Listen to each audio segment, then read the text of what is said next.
listening to Dealer Shit Radio. I blow it back today. Paper faces on parade, it's a masquerade. Hide your face. Every face is a different shade. Phantom of the opera, I'ma hit the stage. I'ma hit the stage. Phantom of the opera, I'ma hit the stage.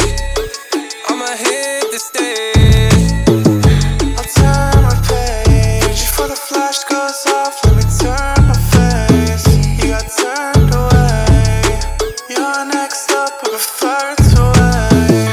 Price goes up, I'm in demand. I can't keep up, let it fall. All my person, not a flaw. I hope you miss me like a call. You need advice, I'm not the man. Leave my issues up to God. Get to work, I do my job. Exit stage left, I walk it off. Name is catxscan, I just hope you don't forget it. If I get it back and you weren't helping, we gon' split it. Someone get our money, count our double digits. I love you without my soul, don't wanna say good riddance.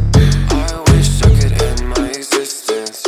One call, I don't need any assistance. Check my appearance, cause I'm living in the system. Wanna play my part, I don't wanna play the victim. I'ma spend it, cause I can't end it. I'ma spend it, cause I can't end it. I'ma spend it, cause I can't end it. I'ma spend it, cause I can't end it. I blow it back today. Paper faces on parade, it's a masquerade. Hide your face. Every face is a different shade. Phantom of the opera, I'ma hit the stage. I'ma hit the stage. Phantom of the opera, I'ma hit the stage. I'ma hit the stage. Welcome to the show, catxscan. Longtime friend of the show. You and I had the pleasure of opening for Fat Nick and Lil Peep at Cosmic Pizza here in Eugene, which is now World Pies. Do you have any memories of that show? Yeah, I think about it every time I walk by. Me too. Which is every day. That was a great time for underground music and just in my personal life. I always think about Eugene Weekly having an article about that show. They were very negative about Lil Peep. They were like, it was an awesome show, but this dude, Lil Peep, we don't understand why someone would like his music. It's pretty bad. Now, that being said, this was his first run. I think Fat Nick was the first person to bring him out on the road. So it was the start, and little did they know. Haha, Eugene Weekly. Yeah, it was really early on. So, well, they got all their fucking money embezzled, so fuck them. Yeah, and I think about the opener, Skinny Pete, that we performed with, and how during his performance he had a song talking about million for a show, yeah, million for a show. And I was like, dude, he paid to get on the show. Like what the fuck? And I was making fun of him to the promoter, and of course, he's right behind us, and he kind of grabbed me by the shoulders and was like, you shouldn't talk down about people behind their back. Yeah, there's a bit of an issue with Skinny Pete there for a minute. I remember that. And I was like, yeah, the crazy thing is I ran into him like years later at this like studio session. He was like managing some artist there, and I was with Keith Canvas, and he got all gassed up, and he's like, wow, we got 2 verified rappers in the room, we all gotta get a picture, yada yada yada. So he's fucking with you later on? I don't know if he's fucking with me, but he was just still Skinny Pete. Yeah. What a character, man. A lot of characters from those times. Local characters. But that was a great show. I think about it all the time, for sure. Yeah, the 2 things I remember about that show is who was the DJ? Tyler Grosso. Wow. So I don't ever think about that at that show for some reason. I don't remember who did what, but somebody pulled out a bag of various pills, like a little bag of various pills, on stage while they're doing a song. Goes like sets one over there for him, and then sets one, and then takes. It's a cosmic fucking pizza. Yeah. There's a full expensive CDJ setup, and Tyler Grosso did not know how to use it, and he ended the set with that Taking Back Sunday song. Cute without the E. I got you.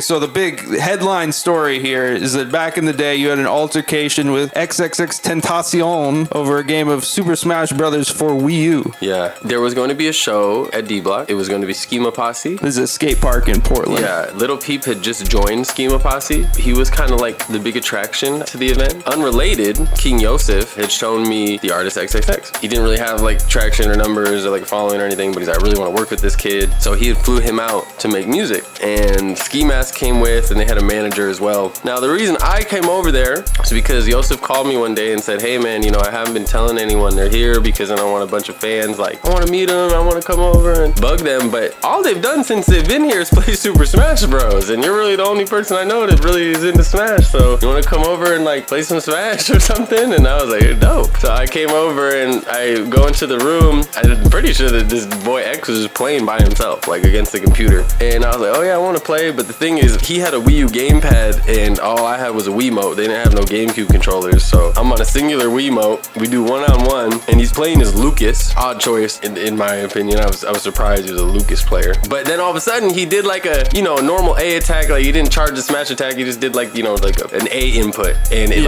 I flew back and I had like 0 damage at the time. So I was like, yo, like how did that hit for that? And I come to find out he has like a modded character because you could like change the stats on that game by like adding assist I don't know what the stickers or something. You could do something to a character and you could turn this mode off if you didn't want to play with it. You have a modded Lucas. Yeah, you could beef up a character to the point where it's like unreal. And so he had like this fully beefed out Lucas where every move was like a one-hit KO. It was like I was playing Super Sudden Death, except I was playing against him normally. So obviously he expects to win and expects there's no possible way I can win. And I'm also using the fucking Wiimote. And then somehow I was beating him. And about 2 stocks in, he starts like screaming like, oh hell no, oh hell no, pauses the game. He wakes Ski Mask up off of the couch and also grabs his manager and is pretty much explaining to them like that he's gonna throw me out the window. And I'm pretty much silent during this whole time, just kind of like laughing to myself like, what a guy. Ski Mask actually like talked him down and like really was apologetic for him and told me like, bro, I'm so sorry he acts like this, like he's just stupid, like he's just a hothead, like he's not really mad at you, like it's okay, it's no big deal. And I was like, it's cool, bro, I'm just chilling, like I'm not mad, I'm just having a good day, bro. And so it was really funny. It's like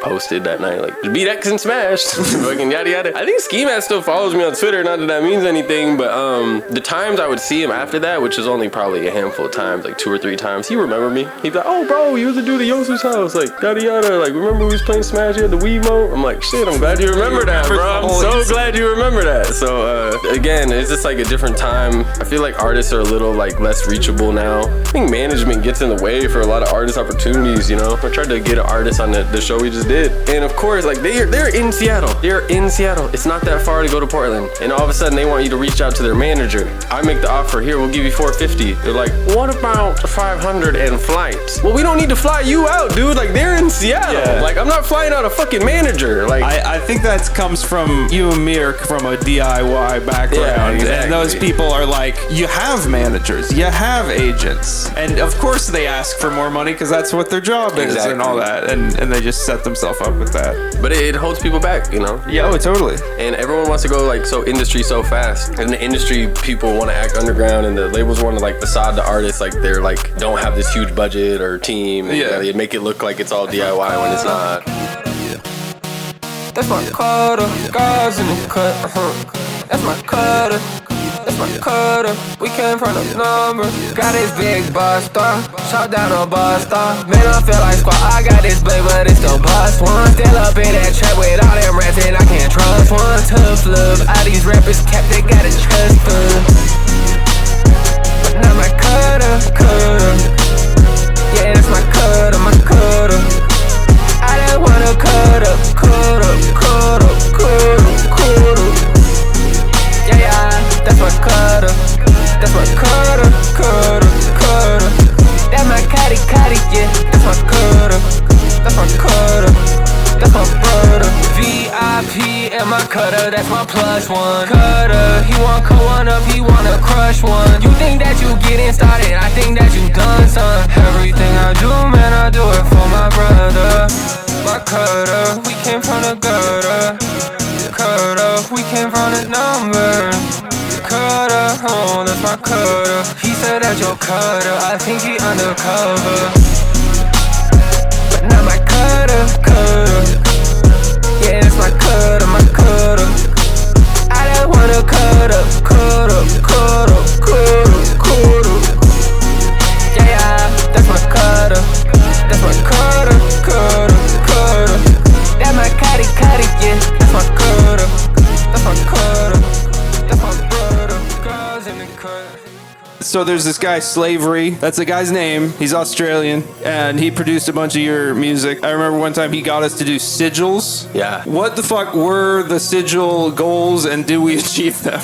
We had to burn paper in a cup. You know, the crazy thing is I feel like I might have one on me, and essentially you create a sigil, you create a symbol and the meaning behind it, and yeah, I think he wanted us to write them down, or, you know, draw them and write our intentions or the goal of the sigil and then burn them, and there was a couple other steps. And I remember one of them was for the record Guardian Angel, which is like my first real album, and I just wanted it to be heard, actually heard. Like, I just wanted it to be processed. It wasn't, I didn't have a specific amount of numbers involved. I just wanted like someone to really understand it. And who knows if that was accomplished. How do you feel about Guardian Angel? Do you still like it, or do you want to not hear it anymore? Using hard, you know, that's like a quintessential. That is like my anthem. I think that's my song. That is like that's like the definition of my sound and my morals and my message and just like my idea of making music. I remember performing it one time, and Nadar, who had brought me out, was like, yo, that song is weird. Like the snares don't even drop for like 1 minute and 45 seconds. There's some interesting production on that one. And the YouTube video is also way too low res for some reason. Yeah. I like that song, but I don't listen to it, and I don't really listen to anything off that record. And now I'm surprised, like I have so much music, it's like, you know, 10 plus years of music, that when someone will tell me like, oh, I still listen to this and this and this, it's always like stuff you wouldn't expect. It's kind of just like random shit that you might have forgot about and been like, oh, that's cool, I didn't know anyone really knew about that song. Yeah, I'll see the Cat fans have deep cuts they like. They always like random ass songs. But those two, Tweaker Nevada and Using Hard, are the classic. Those are the quintessential classics for me, for sure. There's a concept to the whole lyrical thing, and it's relatable to people, I think. But I think that early era, like my first 3 albums, I think I still like them. I think I respect them, and I think I'm proud of them. And I think it's more like music maybe from 2-3 years ago that I'm kind of like, oh, what the fuck was I thinking? And now, like, I just started recording again the other day. I took the first long break in a long time, because I used to just record every day and try to make as many songs as possible. I just took a couple month break. I was kind of nervous.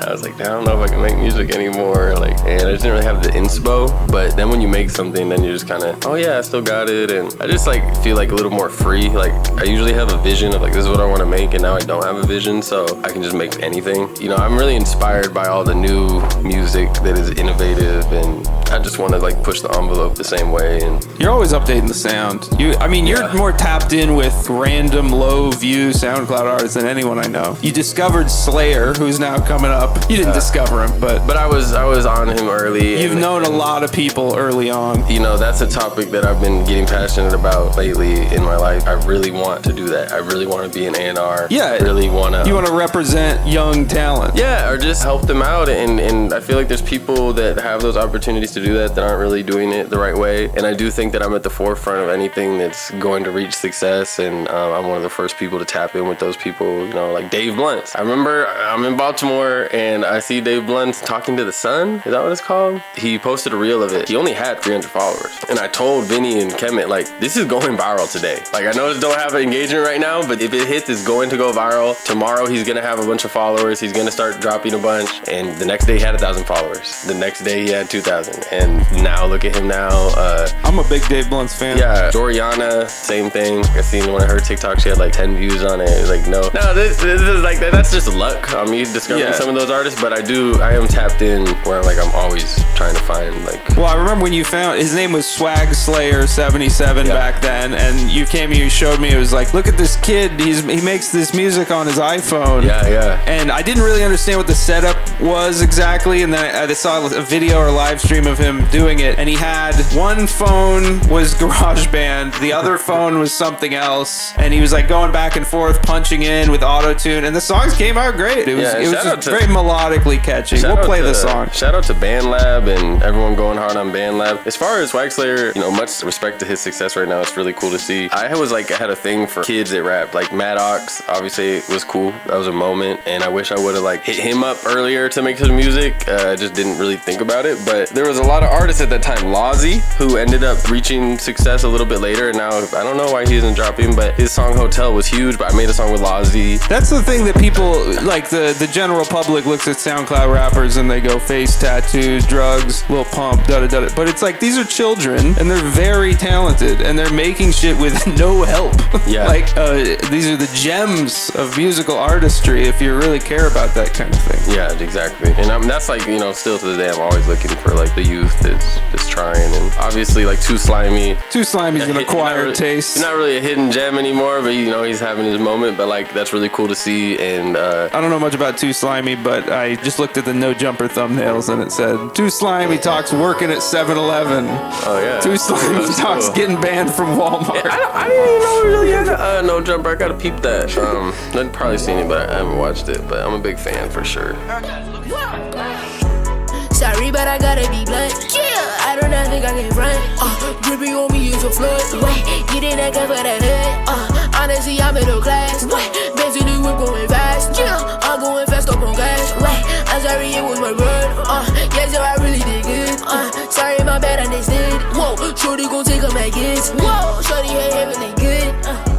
Yeah, I'ma hop in Mercedes. I walk with the Benz in the gang on the deli. You cheating on me, man, it's killing me, baby. I never would think that you being so shady. Fucking this bitch when I want, yeah. You know what time I be on, yeah. Recorded like 3,000 songs, yeah. They won't forgive me when I'm gon' be gone, yeah. Walking the trap like it's double dash. Stacking my money, need double cash. Walking the trap, I'm a double back. I saw where the trouble lies. Welcome back, put the shit in the sky.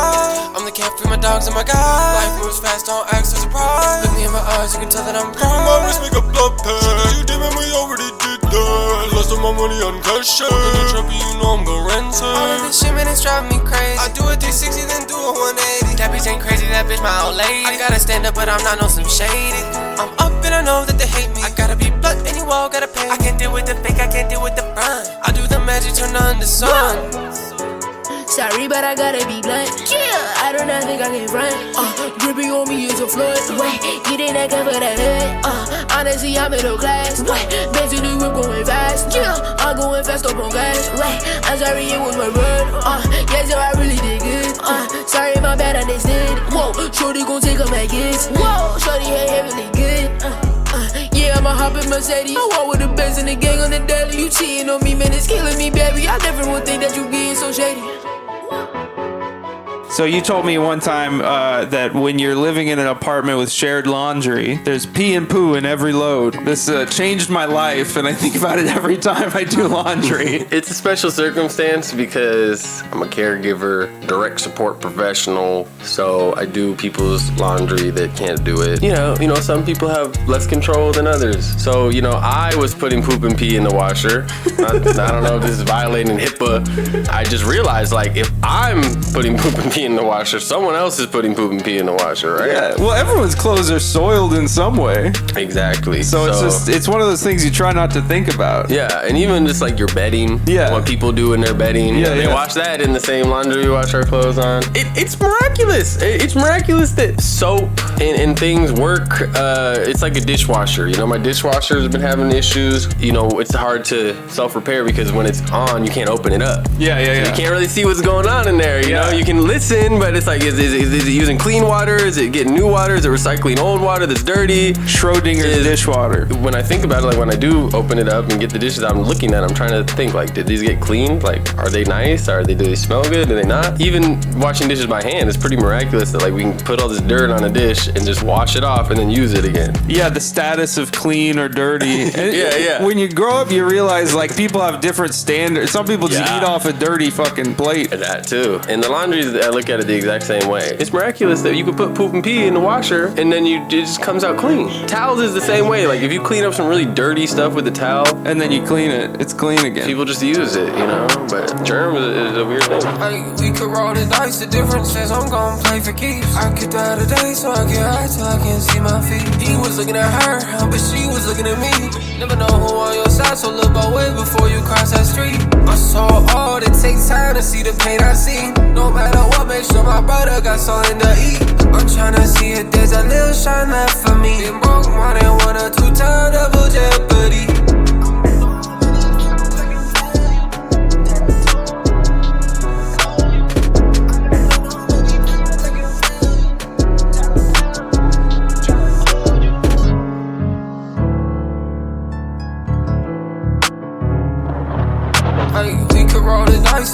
promises, I'm gon' play for keeps. I could die today, so I get high till I can't see my feet. He was looking at her, but she was looking at me.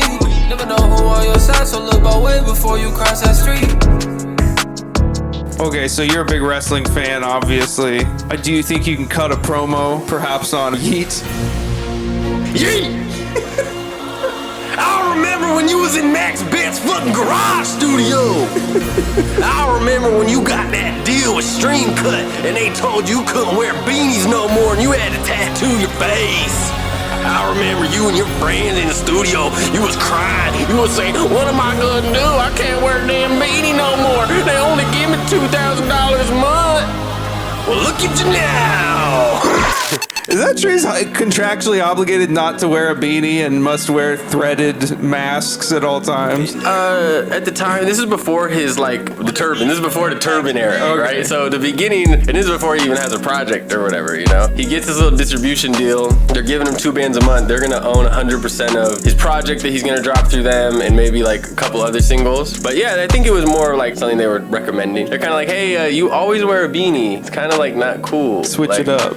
You should do this and maybe you should, get some tattoos and shit. And he was not about it. And then, I don't really understand what they did, but I think they just stacked music up so when they got out of that deal, they were ready to go. Yeat, man, he's playing the game. He's one of the better live performers as far as that side of rap music, yeah. I don't know if you have watched any of the Rolling Loud sets. Just watching all that, I was watching Osama-san and Ken Carson and Blood, Leo, whatever you say his name, Too Slimy, all that. And they all using live autotune. Some are better performers than others, and some do more words than others. And I saw Osama-san live in Portland. It was a trip because first of all, everyone there was 12 years old, and little girls standing in front of me singing the words to every song. And it's cool because I'm damn, the kids feel this too. But then I'm also why do the kids feel this? And what's going on right now? But he didn't really do any words. He pretty much just would vampires scream I remember when I first started rapping, I was passionate about not using backtracks. I actually meant something to me. And then I remember I seeing Young Dolph perform and he didn't do no words. He would just hold the mic out to the crowd and they would sing for pretty much every song. But it was so powerful because it was wow, we're just listening to the music we with the artist that made it. It's vibe sesh, and that really changed my perspective. I still don't use live autotune. I'm not the biggest fan of it. I think I'm finally about to convert because people like Osama-san and Yeat. It's it does sound pretty good. Well, yeah, it's not just the auto-tune, it's all the other processing as well. It adds a lot to your... Yeah, I think that there's a total vibe for it. But then you see Soulja Boy is Rolling Loud. What do you do? I didn't make it past the first song yet. It was this song Euphoria, which I totally forgot about. It's I'm selling that dope like Euphoria. I'm selling that dope like Euphoria. I don't think he had any auto-tune, and he was just yeah.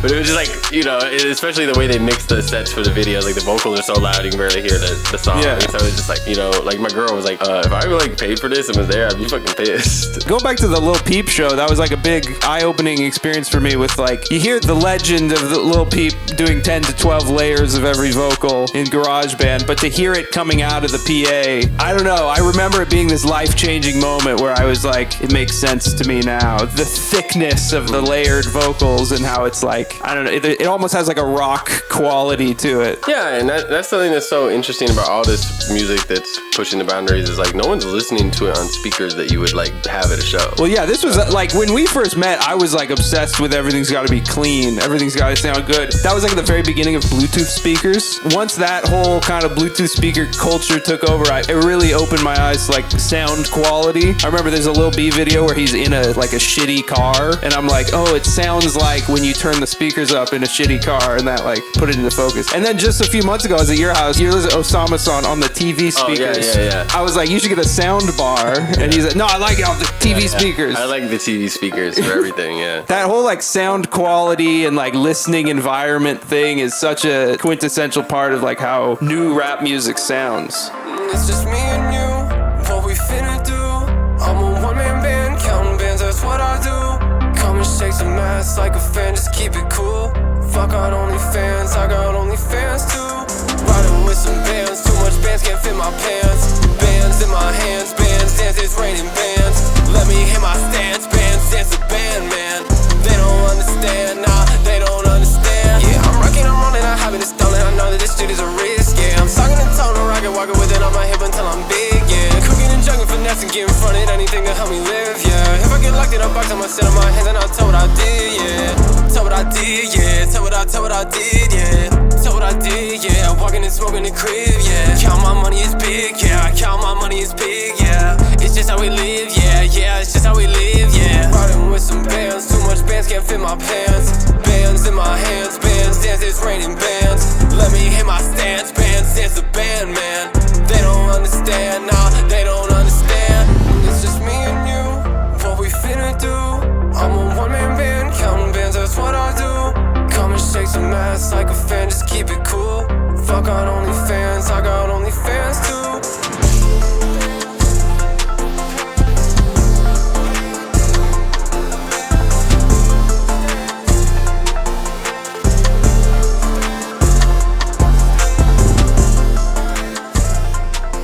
Are you still on Tekken? Yeah, hell yeah. Not as much anymore. You know, the new Tekken got a real negative reception, but I'm not a legacy player. I've always wanted to be a legacy player, and I've definitely played a lot of Tekken in my life, but I'm not like, I never learned how to play until the new game. Do you want to give out your gamer tag or whatever it's called on PSN? Yeah, it's SNM 5000. SNM 5000. Like the Rihanna song 5000. What's next for catxscan? The year that I dropped I'm Still Here in Newark, yeah, last year, I was really pumped, you know. I made I'm Still Here to start off in January, and then I dropped Newark, and I did a deluxe for that. And I was thinking I'm gonna drop a project every single month. So I got to Jehovah Witness, which would be like number 4, counting the deluxe. So I did 4 months out of the year, and I had every other month ready to go. I still have those projects, so I was gonna do one every month. And I was really promoting that, and I think people were excited for it. And I think throughout my career, I've always kind of had a problem of like talking a little too big and promising things that I don't follow through on. And I really did want to follow through on that, but I want to evolve, I want to elevate, and if I don't think that the music is better than the last project, it's not really, there's no point. If the last project didn't like, you know, have a bunch of people, new listeners, because everyone did so good, and everyone's like, you gotta check this out, then this music isn't gonna do it either, and I'm not passionate about it. And the thing is, that's not the right way to look at things, because it's like Crush, right? Like I wasn't even gonna drop that song because I didn't like the way it sounded. I put it as a bonus song, only on SoundCloud. It has this moment, and then I put it on all platforms, and now it's my most streamed song of all time. It's the only song I really made some money off of, and I wasn't even gonna drop that. So that was kind of also the idea of I need to drop something every month to just get this music out, and the art does mean something to me. And when I do look at my catalog, even if it's not necessarily like better, that was the goal. It's like I'm always trying to become a better artist, and I really liked New Arc. I'm really proud of that project. I don't know if I like it as much as when I first dropped it, but I need to revisit it. And there's certain songs on there that I'm just like astonished that I made, and hope that they receive the love that they need one day. But I still have that music I didn't drop. I'm excited to drop new music. Just know that the next project will be hopefully elevating to a better place and be even a stronger body of work. I feel like we're in a shifting landscape when it comes to listening platforms. YouTube that's the world's most popular music streaming platform, by the way, not Spotify. YouTube is. That's important because DistroKid, for some reason, didn't drop my latest project on YouTube. You check the box? Yeah, of course. And fucking DistroKid is always playing games. They haven't for everyone. If you notice all the new drops, yeah. Anyone with DistroKid is not getting that shit on YouTube, so I gotta manually do that.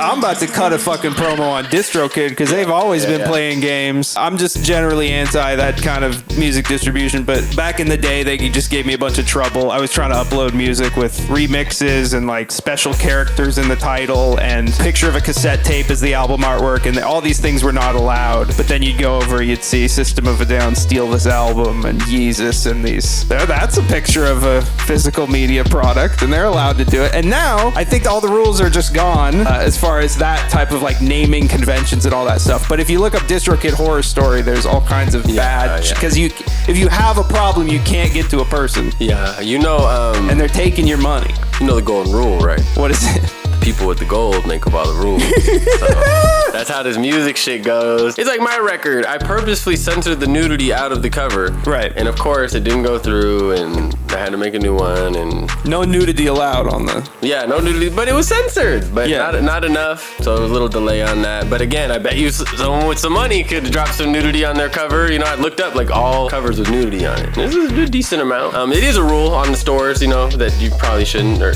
you know, that they filter that. But I bet you Kanye West could do it. I think it is important to be accessible. I had someone the other day, they reached out about my new record, which I didn't promote too excessively. Just kind of wanted to see what it would do. Had this long, I think they just were tweeting to themselves, but I'm the type of person, I don't fucking look up my name. I'm like that, you know? Ooh. So I look up catxscan and I see this dude and he's just kind of ranting about my record and he likes it. He's like, wow, I found this artist, catxscan, and found this album and it's just so ahead of its time and the beats are insane and yada, yada, yada. And I'm like, wow, this means a lot. It's almost like read as like a bot. I was like, bro, someone did not type all this shit out. Like, this is some bullshit. But then I'm looking at his account, I'm like, I think it's genuine. So I messaged him like, hey man, how'd you find the record? Like, really appreciate you listening. And he's like, oh, just found it on Tidal one day. Nice. Just browsing Tidal.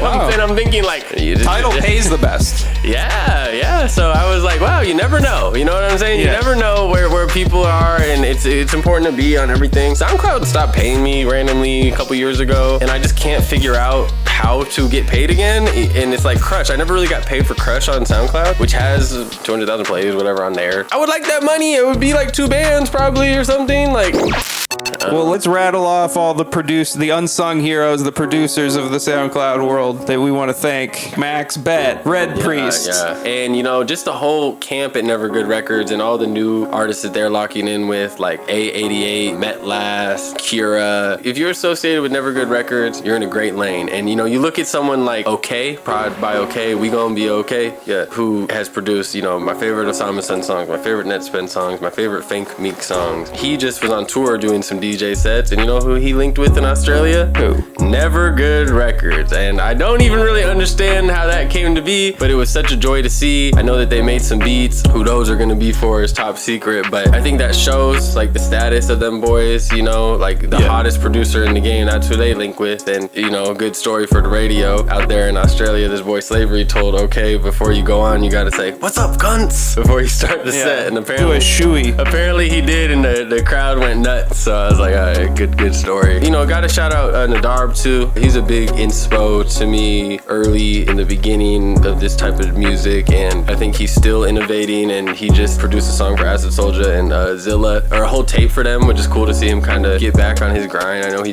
never stopped, but it's cool to see him be a part of the new wave. And he also invented selling reposts, which doesn't get talked about a lot. I just transported me back 10 years in time, talking about selling reposts. I want to say that he invented that. I could be wrong. I think one time I asked him, like, did you invent this? And he's like, probably. That shit was crazy. I bought a repost from DJ Smokey one time. Best decision I ever made, honestly. Yeah, shout out DJ Smokey. Shout out DJ Smokey.